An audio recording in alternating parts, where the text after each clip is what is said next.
But for today, we have a great webinar with some of your fellow staff members from the CLGs.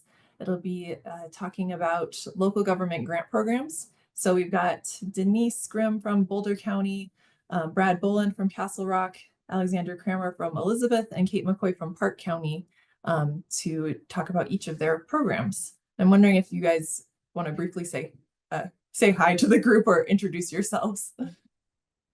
Yeah, this is Denise Grimm. I'm with Boulder County. I've been here for coming up on 30 years now, so I've been here since the beginning of our program and glad to be here. Okay, thanks, Denise. Hello, I'm Brad Boland with the town of Castle Rock. I've been with Castle and have been in charge of our historic preservation program for the last 3. Brad's camera is turned off. His video is coming in black. Thanks, Brad. I'm Alexandra Kramer. I am the planner and project manager with the town of Elizabeth. And I work as a liaison with the historic advisory board with the town, as well as the Main Street manager with our board of directors. Great. And then Kate. Hi, I'm Kate McCoy, and I am the Park County Preservation and Project Manager. I've been here since October of last year, so pretty new in this position. I've been doing preservation in Park County for the last 7 years on my own project, and worked at CPI as Preservation Services Director for the previous 2.5 years. History Colorado logo. Well, great. Thanks so much to our presenters. And I guess we'll just have Denise take it away. Great. So let me see. So are you showing the slides then, Lindsay? Yes, I'll go through the slides. Okay. And of course I switched something on my screen and now I can't see the slides. Oh no. Why is that? What did I do? Can everybody else see the slides? Okay, good. Yeah, I don't know that I even need to see the slides. So basically, we've had a program in place since 2002. At that time, we really didn't have any incentives for preservation, and we sort of had a little bit of bad press about being heavy-handed with someone at the time, and they went to the newspaper. And so after one of our historic board meetings, I was lamenting to the county's public information officer, that, if we just had a little bit of money for preservation. And then he mentioned it to the commissioners and they said, well, come up with something. And so we came up with a grant program at that time to allow folks to apply for up to $10,000 a year. The commissioners have budgeted $50,000 a year for the program. We've occasionally gone back to them for a little bit of extra money here and there if we run out of money during the year, and have been successful a few times in getting some extra money. And then in other years, we actually don't use the full 50,000.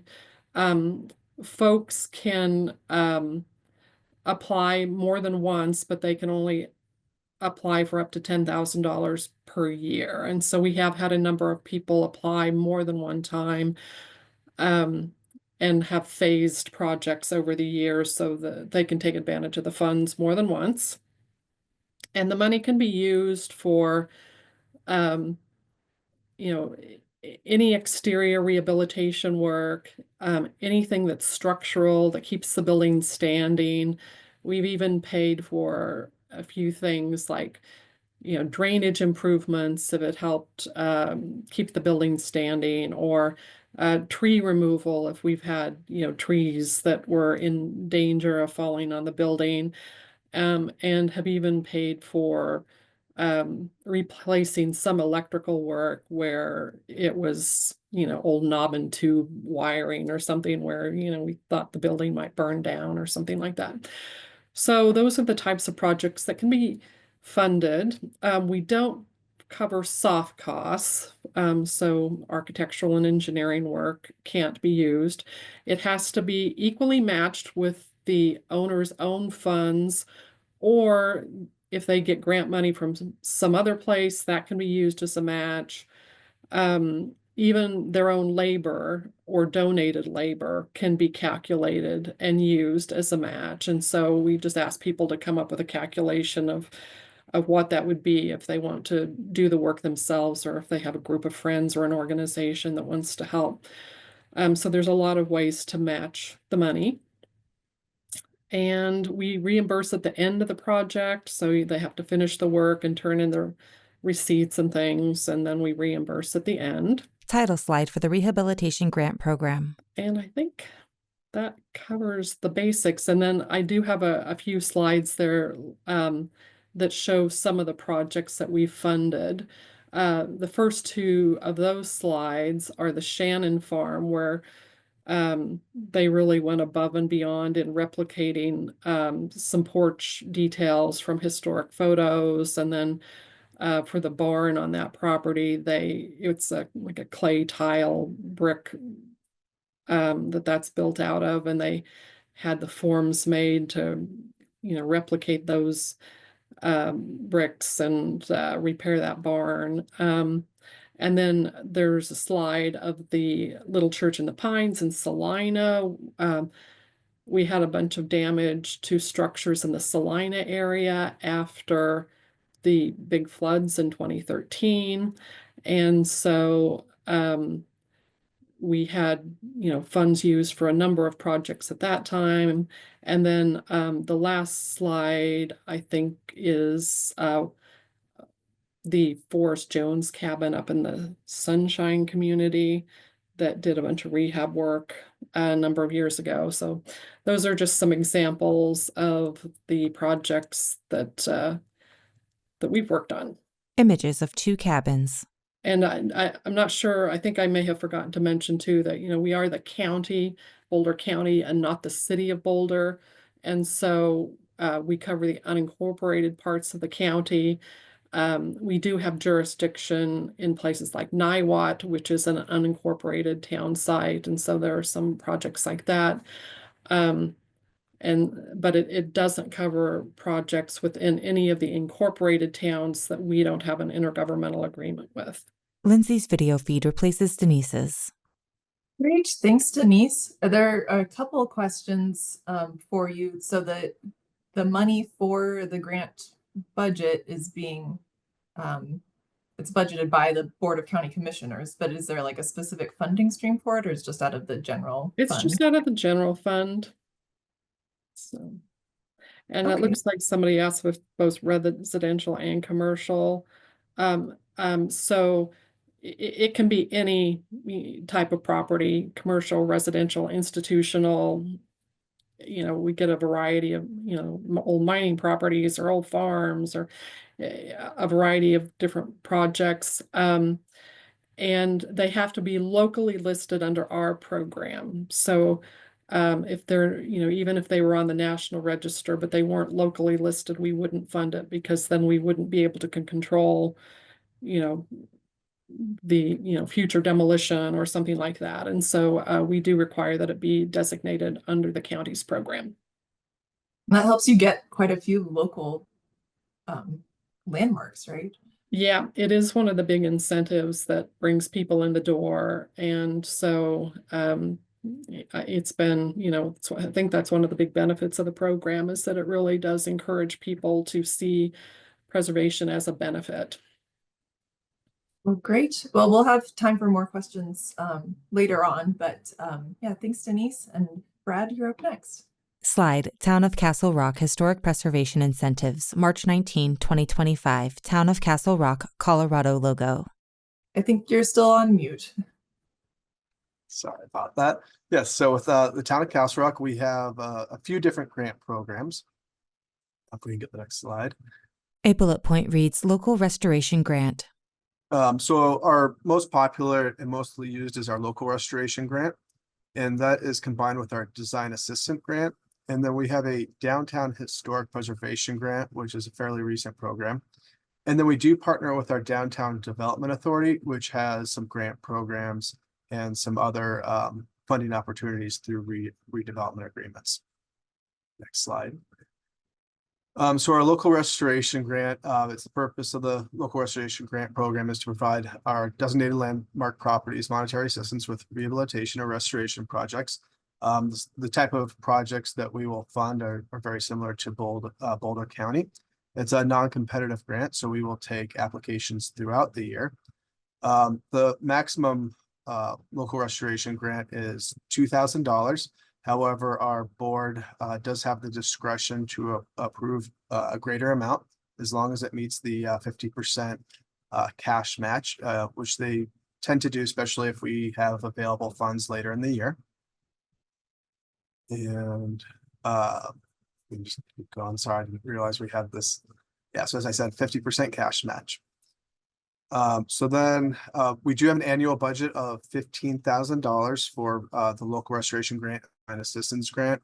And that comes from our Philip S. Miller Trust Fund that provides funding for local programs such as historic preservation. So our next one is our downtown historic preservation grant. And this is for properties within our downtown area.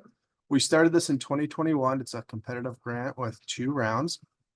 The properties do not have to be landmarked, but they must be at least 50 years old if they are not landmarked. The maximum grant is $25,000, and that is a hard cap. It's a 50% cash match for most projects. For things such as roof repairs, it's 25%. We have been previously budgeting $50,000 for this project. We are not budgeted for this grant in 2025. This has been funded through our Development Services Enterprise Fund, which is funded through building permits.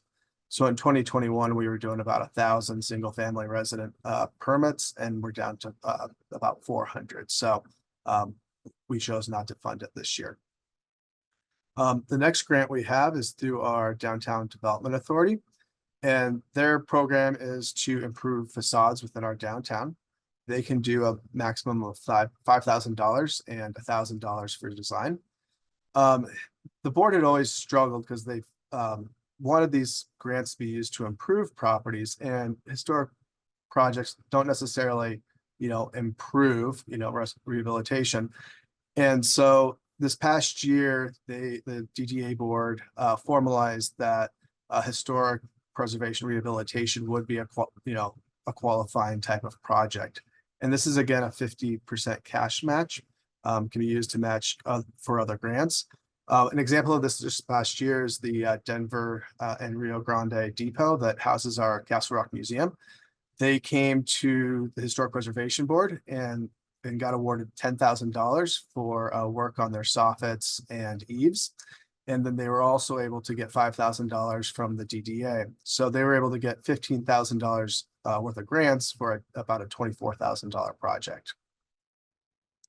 And then most recently, we actually partnered with the Downtown Development Authority and the town of Castle Rock to do a redevelopment agreement for our historic city hotel in our downtown. It's in conjunction with a larger project. It's a 33-room hotel that will rehabilitate the hotel, and the hotel will be used for the dining in the hotel. And so the redevelopment agreement provides a short-term low-interest loan of $750,000, which will be dispersed after completion of the project. And then it'll be a 50% share back of sales tax over 10 years or $1 million, whichever occurs first. And then the agreement also included a sublease for off-site parking in order for them to meet their parking requirements. This was funded through the Downtown Development Authority Special Fund. So those are our programs. Town of Castle Rock logo. Text Brad Boland, AICP. Great, thanks, Brad. Nice to have the different types of incentives available to fit with the different projects that you might have coming up. Great, and next we have Alexandra from Elizabeth. Yeah, thank you, Lindsay. Yeah, I'm Alex Kramer. I'm with the Town of Elizabeth. I'm going to talk a little bit about the town's facade grant program. Town of Elizabeth logo. You can go to the next slide. So this is a fairly new program. We just created it pretty much last year at this time.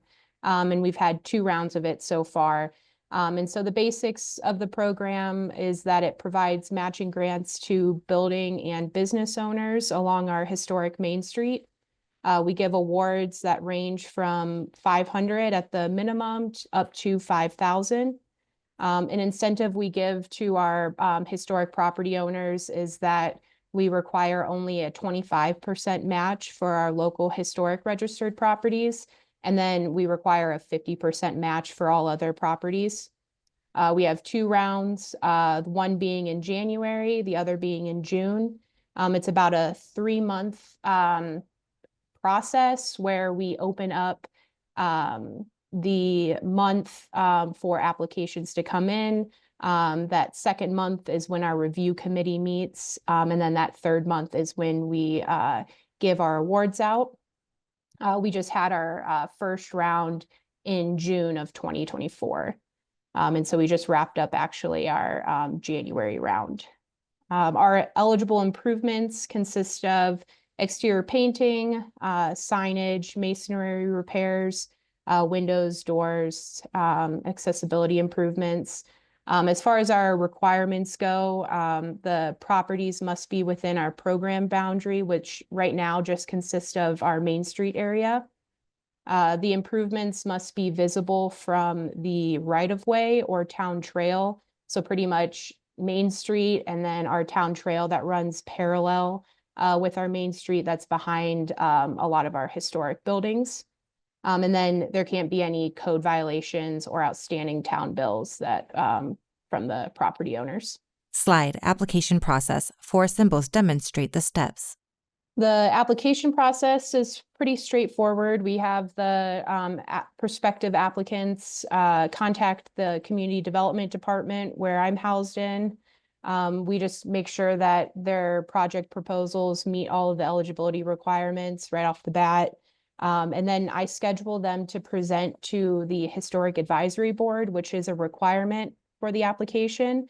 The applicants will present their proposals to this board and get feedback on the historical appropriateness of what they're proposing. And then once they complete that meeting, they're good to submit their application and documentation that's required. And then they will, and so with that, we require them to have obviously an application form, but a project narrative, site photos, color material samples, a scope of work and quotes from some contractors, and then property owner authorization if they're just the business owner and not the property owner. And then once those materials are submitted, we have our review committee evaluate their applications. Slide facade grant review committee. And so a little bit more about the facade grant review committee. This is a 3-member committee that makes the final funding decisions. This committee has a representative from the Main Street Board of Directors, the Historic Advisory Board, and the Board of Trustees. And they review all the applications using the scoring criteria that we made, and that evaluates the project impact, its historic significance, and any of the community benefits that the project brings. And that photo on the right there is of our Oddfellows building. That's one of the first building when you get on our Main Street. And if you notice there on that top right middle column is missing. That apparently was struck by lightning back in the 70s and never was repaired.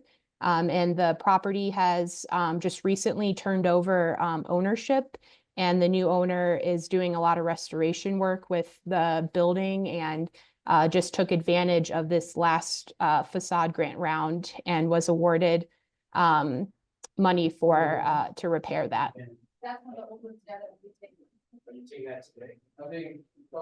And so once the awards are given, the projects must begin within 3 months of those awards. and must be completed within a year.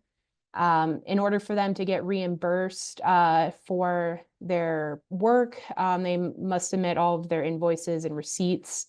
And then staff goes out to the project site and verifies everything that has been done, and then they get reimbursed.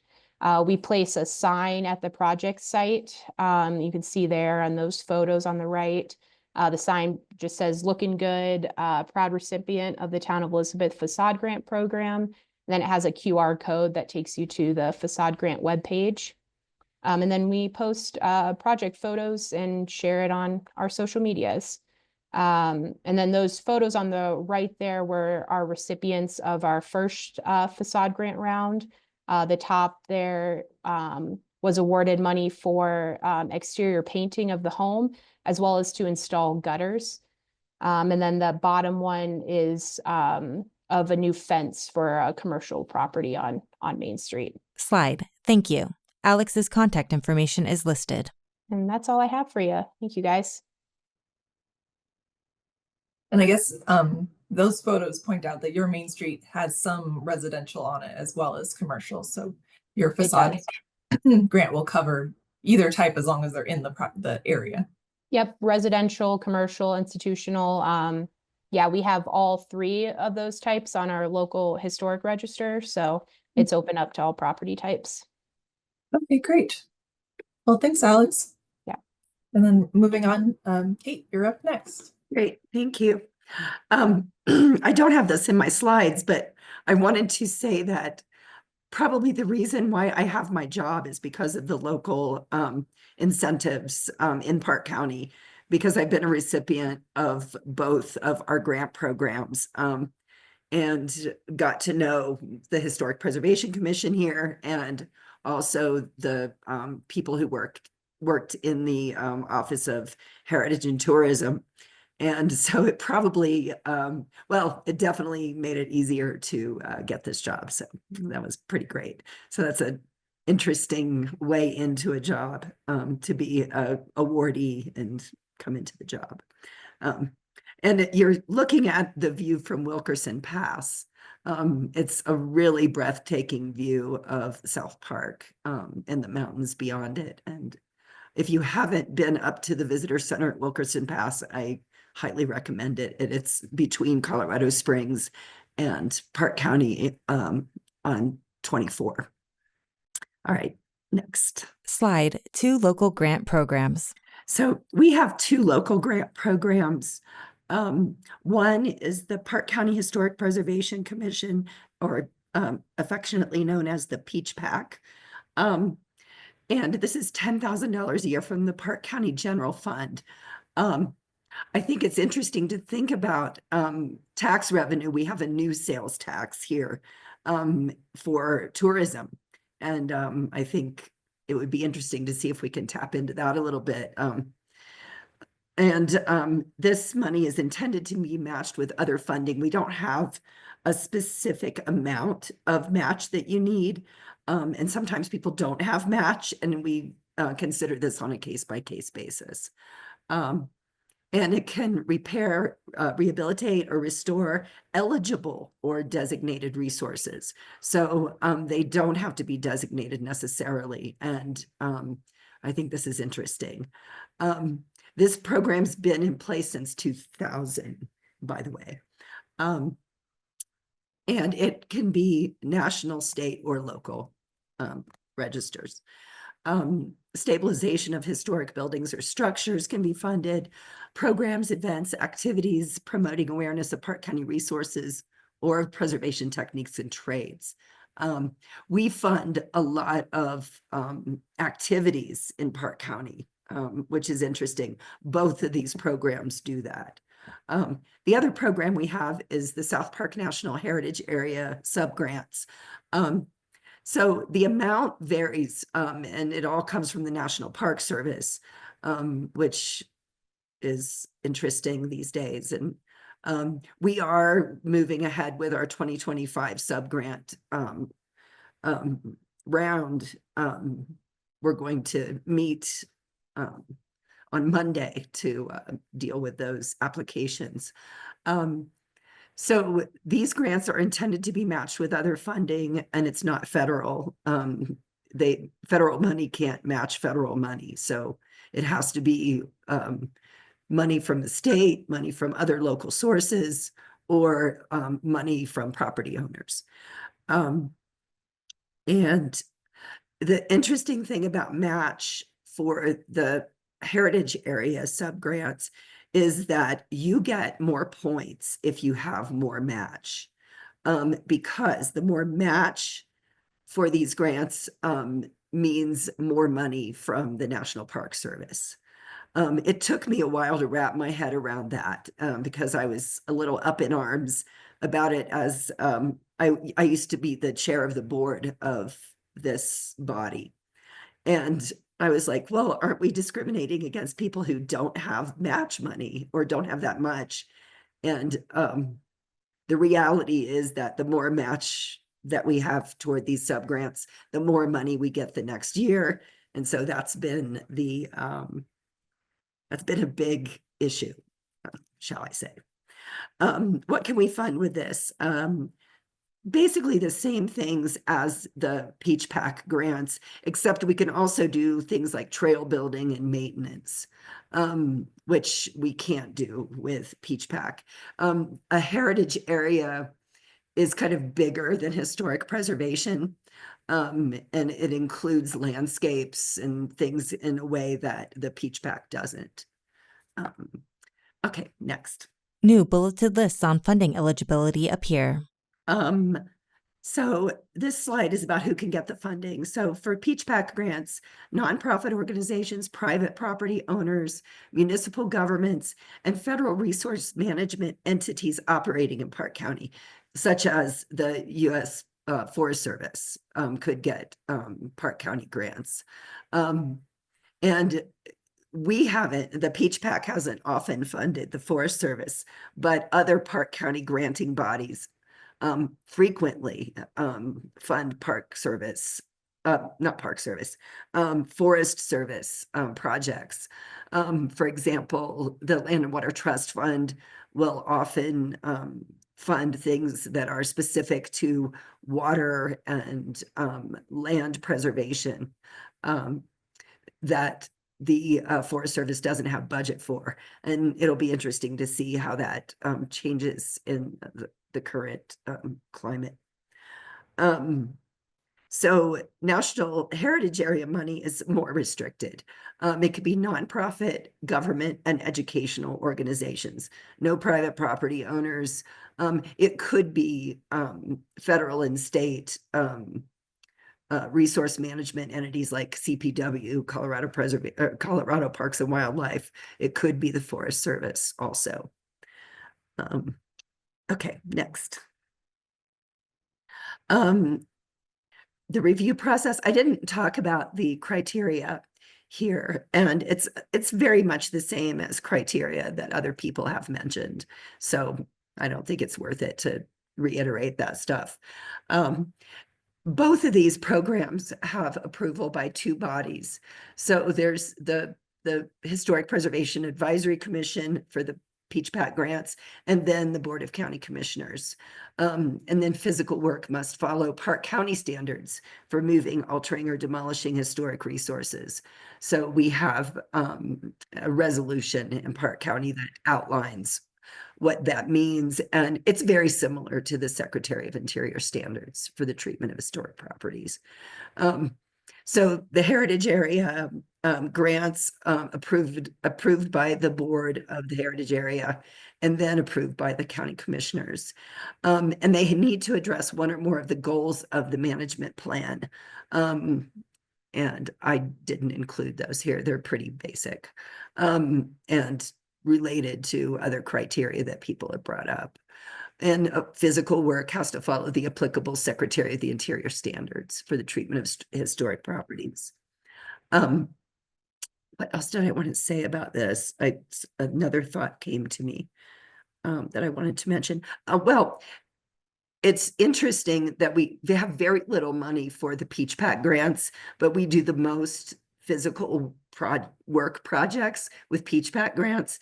Heritage Area grants are almost exclusively programming grants. And we could grant a lot more money through that program. And so one of the challenge, well, we're going to ask about challenges later, so I'll save that and talk about that later. Okay, next. So here are some funded activities. The first two photos from the left to the right are the annual borough hike that my organization does, North London Preservation Inc., North London Mill Preservation Inc. We're on Mosquito Pass. And we've gotten funding from the heritage area to do this. And it's seriously popular.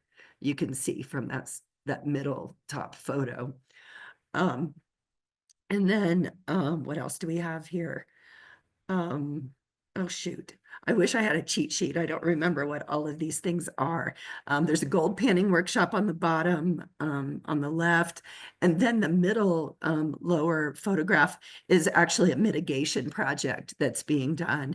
The lower right is the Denver Brass performing at Como Railroad Days.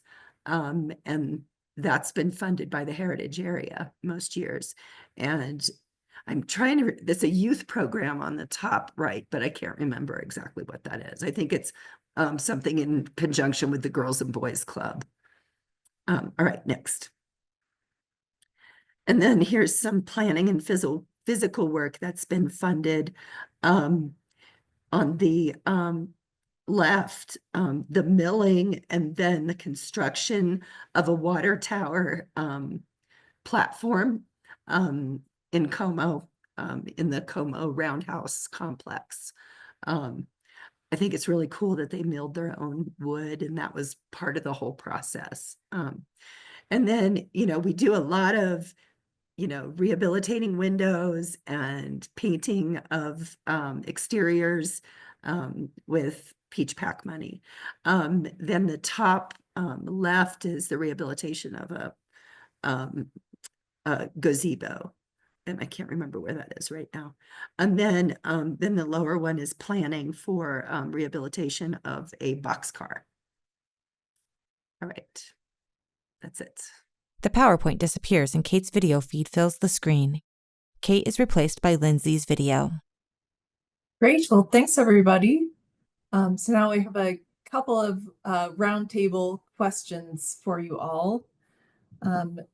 First, what do you see as the biggest benefits or positives of your various grant programs?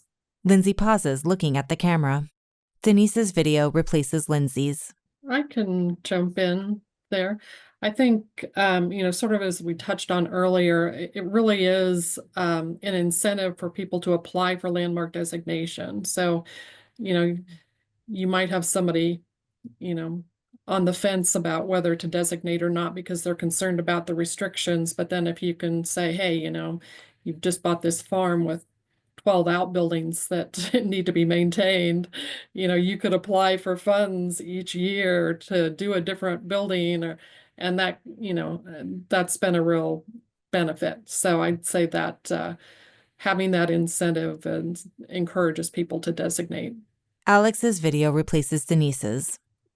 I think a benefit from Elizabeth's side is just with the size of our town being so small, this program is the first of its kind. And so that's been really great PR for the town. And then secondly, the way that our application is structured with us requiring a scope of work and a quote from a contractor, we're kind of making these property owners do a lot of the back end work. And we're seeing that even though some of them haven't been awarded like the facade money, they're still going through with getting the improvements done, regardless if they got awarded or not, because they've already done a lot of that extra work. Brad's video replaces Alex's. Yeah, so I would agree with Denise that it's great to show a benefit to being landmarked for like our local restoration grant. I think it's also a benefit for the town as we're a high growth community.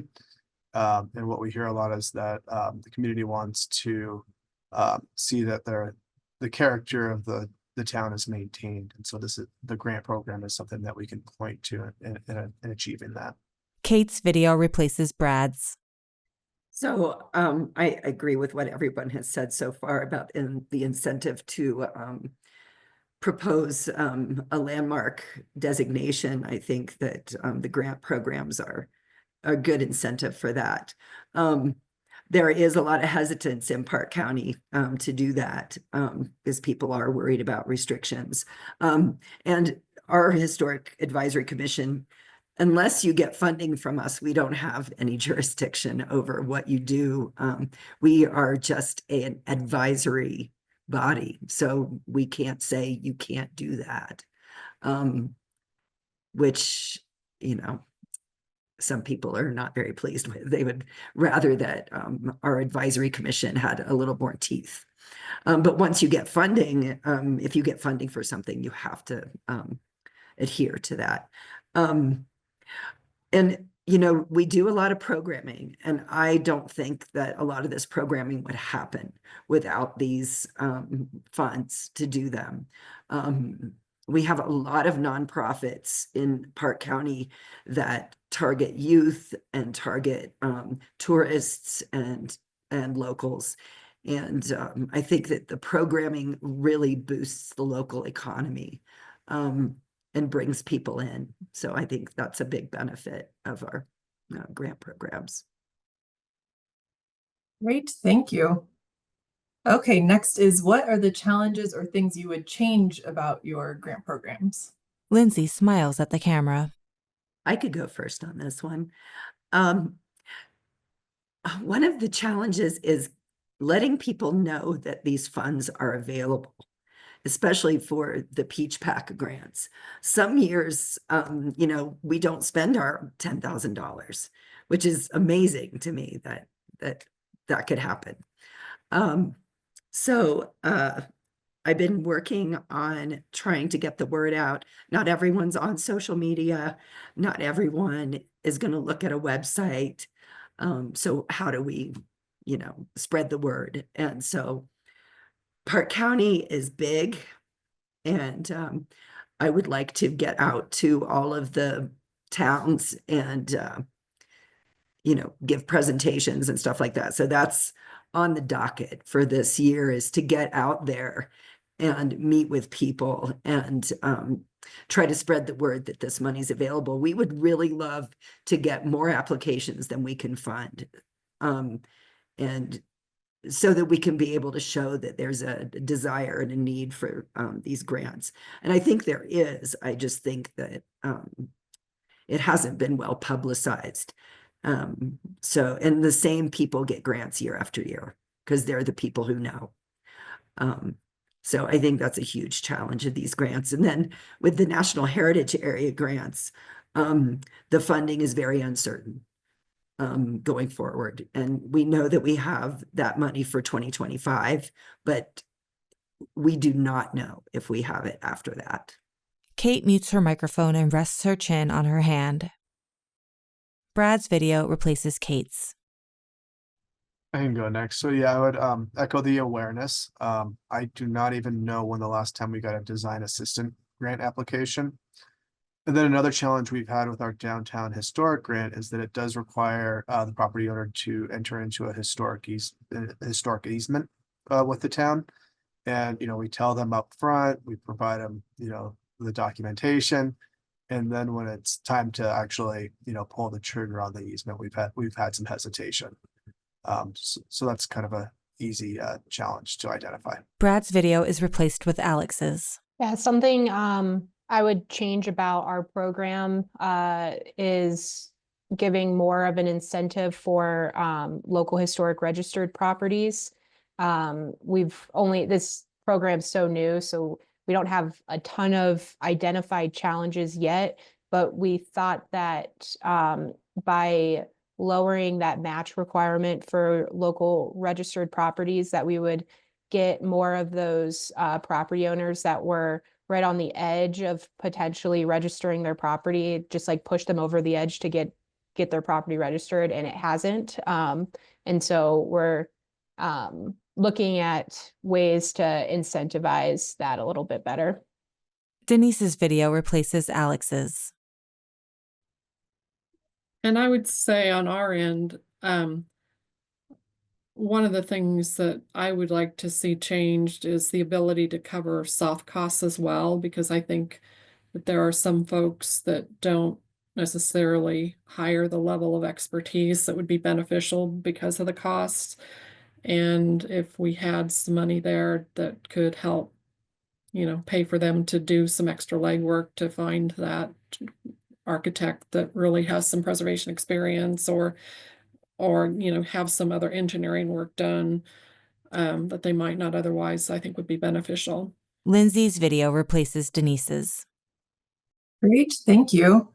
And then lastly, is there anything else that you think other local governments can learn from your experience with your local grant programs? Denise's video replaces Lindsay's. I'd be happy to add to that.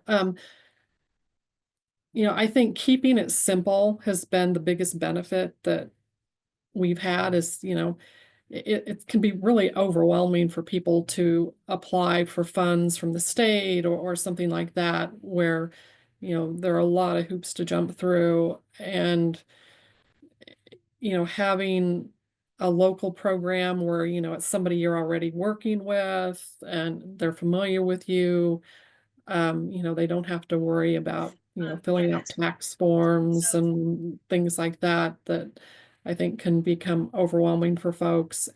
It's just really accessible money on our end. And, the paperwork to apply is simple. The process to get it approved is simple. And to get reimbursed, it takes a little while to get through the county's financing system, but it's really also not that difficult. It just takes a few weeks, to get through, waiting for all the different people to sign off on it. But in general, keeping it really easy for people, I think, has been really beneficial. Kate's video replaces Denise's. I have to agree with Denise. Our processes for both of these programs are pretty simple. And I think that brings people in who might otherwise be pretty overwhelmed by other granting opportunities that require a whole lot more. Alex's video replaces Kate's. I think to kind of add on that is, if you're trying to start like any of these programs, and you're trying to push that awareness, to really try and get like a property owner on board that can kind of be that guinea pig. We've found that a lot of our building owners waited until the second round to apply after they saw what happened during the first round. And luckily we had two really great projects to showcase. And I think that is what made our first round go from 2 applicants to 6 applicants our second round. So yeah, to kind of push someone in your area to be that guinea pig. Brad's video replaces Alex's. One thing I would kind of point out is kind of identifying local partners that you can work with and have other funding sources. So, with our DDA, you just have to be kind of a historic building and not landmarked, so that, you're still kind of getting what you're wanting to achieve and keep preserving those historic buildings. And then also, when you are looking at starting up a grant, is, really look at the funding and how sustainable will that be over the years.